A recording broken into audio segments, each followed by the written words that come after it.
दोस्तों अगर आप भी जानना और सीखना चाहते हैं कि इलेक्ट्रिक स्विच बोर्ड कैसे बनाया जाता है, किस तरह से नाप लिया जाता है, किस तरह से काटा जाता है और इलेक्ट्रिक बोर्ड बनाने से पहले किन किन बातों का ध्यान रखना पड़ता है, पूरी कंप्लीट स्टेप बाय स्टेप इस वीडियो में मैं आप लोगों को बताने वाला हूं। तो नमस्कार दोस्तों, मेरा नाम है अमर और आप देख रहे हैं हमारा यूट्यूब चैनल इलेक्ट्रिकल सर्च। दोस्तों अगर आपने अभी तक हमारे नए चैनल को सब्सक्राइब नहीं किया है तो वीडियो के नीचे जो रेड कलर का बटन है उसे प्रेस करके सब्सक्राइब कर लीजिए और साथ में बेल आइकन के निशान को ऑल पर क्लिक कर दीजिएगा। तो चलिए दोस्तों वीडियो को स्टार्ट कर ही लेते हैं। तो दोस्तों इस बोर्ड में हम 5 स्विच और 4 सॉकेट और एक बल्ब होल्डर का इस बोर्ड को तैयार करने वाले हैं। तो दोस्तों जब भी आपको स्विच बोर्ड बनाना हो तो उसके लिए आपको इस बोर्ड को काटना पड़ता है। तो दोस्तों काटने से पहले आपको कई चीज़ें होता है, कई बातें होती है जिसे आपको ध्यान में रखना पड़ता है कि किस तरह से इसका लंबाई का नाप लिया जाता है, किस तरह से इसका खाका तैयार किया जाता है। तो आपको जितना स्विच सॉकेट इस बोर्ड में लगाना है तो इस प्रकार से आपको रख लेना है। आपको जहाँ पर लगाना है जिस जगह आपको इस प्रकार से पहले रख लेना है। आपको उसके बाद आपको मार्कर पेन लेना है और उसका निशान लगाने के लिए। तो हम यहाँ स्टार्ट वाले सॉकेट के पास निशान लगा लेते हैं और यहाँ पर निशान लगा देते हैं क्योंकि यहाँ से यहाँ तक हमारा सॉकेट लगेगा। और उसके बाद दोस्तों ये बोर्ड के नीचे से जो दूरी है उस दूरी को हमें निकालना होगा। तो हम यहाँ पर निशान लगा लेते हैं क्योंकि इतना दूरी में हमारा स्विच सॉकेट लगेगा। तो इस तरह से आपको निशान लगा लेना है।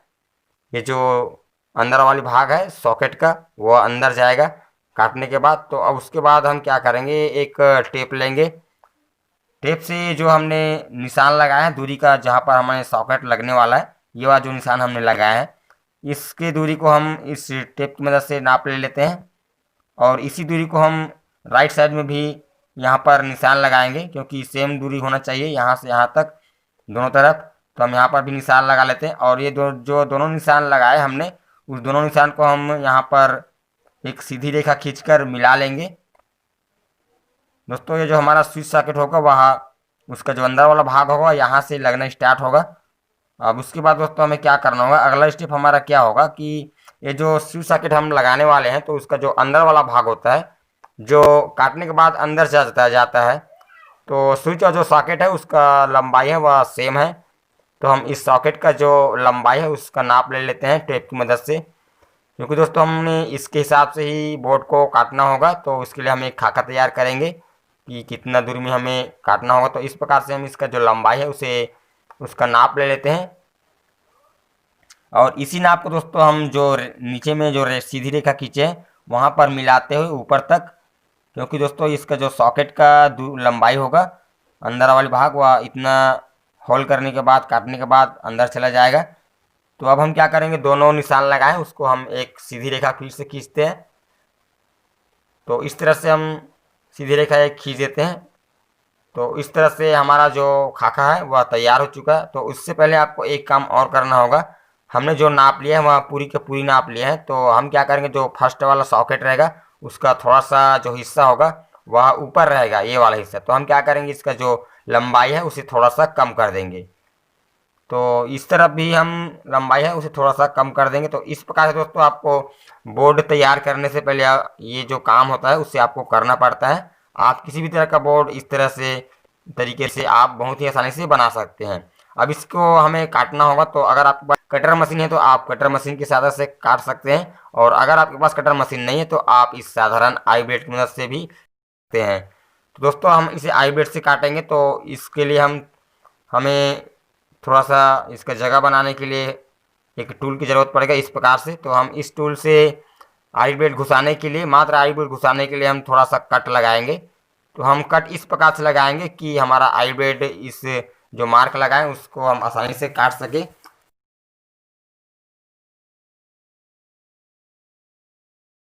तो कट कर लेते हैं और आपको दिखाते हैं। तो दोस्तों आपको इस प्रकार से कट करना होगा। हम ऐसे कट किए हैं कि आप चारों तरफ से काट सकते हैं, यहाँ से नीचे काट सकते हैं, यहाँ से यहाँ तक काट सकते हैं और ये वाले भाग से ऊपर तक और यहाँ से नीचे तक। तो इस प्रकार से जो हमारा जो निशान लगा है उसका अंदर वाला भाग है उसे आप आसानी से काट सकते हैं। तो चलिए दोस्तों हम इसे पूरी तरह से कट करके आपको दिखाते हैं। तो जैसे कि आप देख पा रहे हैं हमने इसे काट कर दिया। अब इसके बाद आपको अगला काम क्या करना होता है, आपको किसी भी एक सॉकेट को लेना है और लगाकर पहले देख लेना है कि यह सही तरीके से आ रहा है कि नहीं। अगर मान लो कि ये जो इसका अंदर वाला भाग है इसके अंदर ठीक से नहीं जा रहा है, तो आपको क्या करना है, इस प्रकार का रोल पेपर लेना है और ऊपर नीचे को आप घिस सकते हैं, जिससे थोड़ी जगह है वह कुछ पॉइंट बढ़ सकता है। और इसका जो लंबाई अगर थोड़ा सा कम हो रहा है तो आप आई ब्लेड को लेकर हल्की से घिस कर थोड़ा थोड़ा बढ़ा सकते हैं।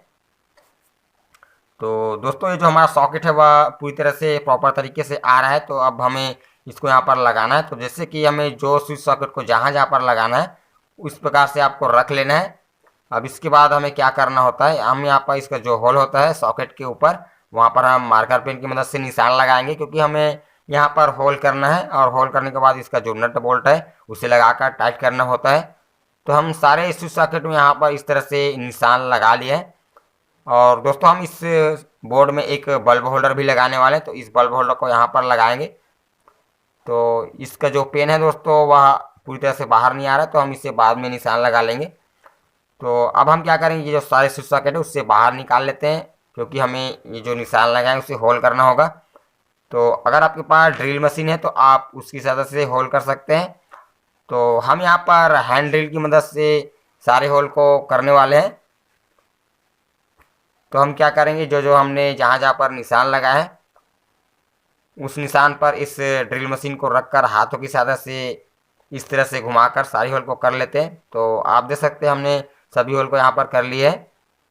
अब इसके बाद हमारा अगला स्टेप क्या होता है कि जो जो स्विच सॉकेट हमने जहाँ जहाँ पर नाप लिए थे, जो निशान लगाए थे, वहाँ पर ही आपको लगाना है।